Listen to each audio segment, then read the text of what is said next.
Have you ever wondered why France, a European superpower, would invade a country as far away as Mexico in the 19th century? It's a story filled with ambition, betrayal, and unexpected consequences. Today we're going to talk about the fascinating history of the French invasion of Mexico in 1862, a conflict that left a lasting mark on history. But before we begin, make sure to subscribe to Curiosity Unlimited for more captivating stories like this one. Now let's delve into this intriguing chapter of history. The French invasion of Mexico in 1862 is one of the most curious and unusual military campaigns of the 19th century. It was a conflict that not only pitted a European empire against a struggling nation in the Americas, but also had far-reaching consequences that resonated throughout the world. To fully understand why France, under the rule of Napoleon III, decided to embark on this audacious mission, we need to explore the backdrop of Mexico's turbulent political landscape, the ambitions of the French Empire, and the broader context of international relations at the time. In the late 1850s, Mexico was embroiled in a bitter civil war known as the Reform War. This conflict was essentially a struggle between the liberal reformers, led by Benito Juárez, and the conservatives, who favored a more traditional and authoritarian form of government. By the time the war ended in 1860, Mexico was left in ruins, economically paralyzed, and politically unstable. Juárez emerged victorious, but his government inherited a country deeply indebted to several European powers, including France, Spain, and Great Britain.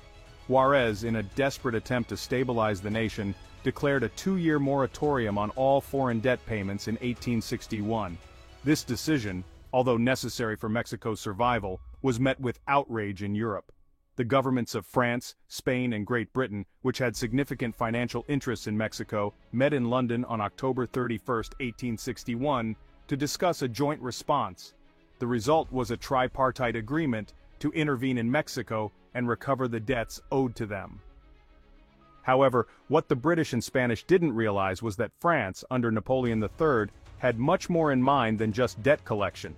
Napoleon III was not only interested in securing financial restitution, he saw an opportunity to expand French influence in the Western Hemisphere.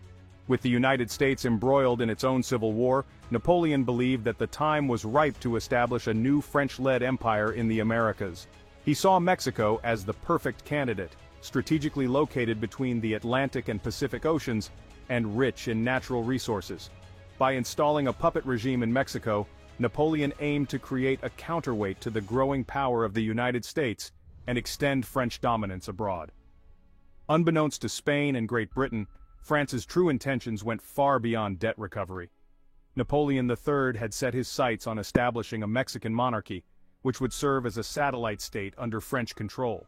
The emperor had already identified a candidate for the throne, Archduke Maximilian of Austria, a member of the prestigious Habsburg dynasty. Maximilian would be the figurehead of this new Mexican empire, lending it an air of legitimacy and European sophistication. The tripartite forces landed at the port of Veracruz in December 1861, but from the outset, it became clear that France had its own agenda. While the British and Spanish sought a peaceful resolution and quickly entered into negotiations with the Mexican government, the French were preparing for something far more ambitious.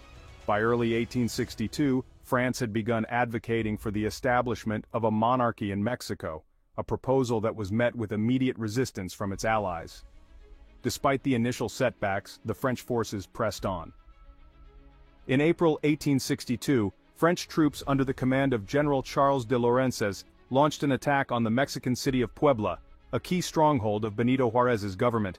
However, what was supposed to be a quick and decisive victory turned into a humiliating defeat for the French. On May 5, 1862, the Mexican army, led by General Ignacio Zaragoza, successfully repelled the French assault in what became known as the Battle of Puebla, a victory that is still celebrated today as Cinco de Mayo.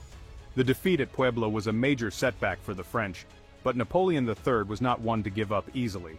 Reinforcements were sent, and by 1863 the French had regrouped and launched a new offensive. This time they were successful. Puebla fell to the French in May 1863, and shortly thereafter, Mexico City was captured. With the capital in French hands, the path was clear for Napoleon's grand design to be realized. On July 10, 1863, the French declared the establishment of the Second Mexican Empire, and Archduke Maximilian was formally invited to take the throne, Initially reluctant, Maximilian eventually accepted the offer, partly due to pressure from Napoleon and partly due to a belief that he could bring stability and progress to Mexico. However, what Maximilian did not fully grasp was the precariousness of his new position. Maximilian arrived in Mexico in 1864 to a country deeply divided. The conservative factions that had supported the idea of a monarchy were quick to become disillusioned with Maximilian, who, contrary to their expectations, implemented a series of liberal reforms. These included land reforms, the protection of indigenous peoples, and the restriction of the church's power, policies that earned him the support of the liberals but alienated his conservative base. Meanwhile, the United States, which had remained neutral during the early stages of the French intervention due to its own civil war, began to take a more active role in opposing the Mexican Empire. President Abraham Lincoln refused to recognize Maximilian's government, and following the end of the Civil War in 1865, the U.S. government began providing covert support to the Mexican resistance led by Benito Juarez. U.S. generals such as Ulysses S. Grant and Philip Sheridan supplied weapons and ammunition to Juarez's forces, tipping the balance in favor of the Mexican Republicans. As French public opinion grew weary of the costly and distant war in Mexico, pressure mounted on Napoleon III to withdraw. The situation in Mexico was deteriorating rapidly. Maximilian's government was losing ground, and support among the Mexican population was dwindling. In 1866, under increasing diplomatic and military pressure, Napoleon ordered the withdrawal of French troops from Mexico. Maximilian, however, refused to abandon his empire. Despite the pleas of his advisors and even his wife, Empress Carlotta, he decided to remain in Mexico, determined to fight for his throne. This decision would prove fatal. In 1867, Maximilian was captured by Republican forces after a series of military defeats. He was put on trial and sentenced to death, and on June 19, 1867, he was executed by firing squad, bringing the Second Mexican Empire to a tragic and abrupt end. The French invasion of Mexico is often regarded as a folly of imperial ambition, a conflict as unnecessary as it was tragic.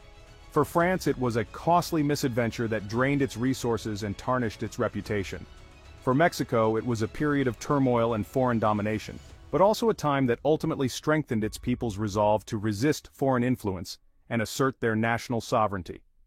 Maximilian's reign, though short-lived, left a complex legacy. While his liberal reforms were ahead of their time, they were not enough to bridge the deep divisions that existed within Mexican society. Nevertheless, his tragic end turned him into a martyr figure in some circles, and his story remains a poignant reminder of the perils of foreign intervention and the complexities of leadership.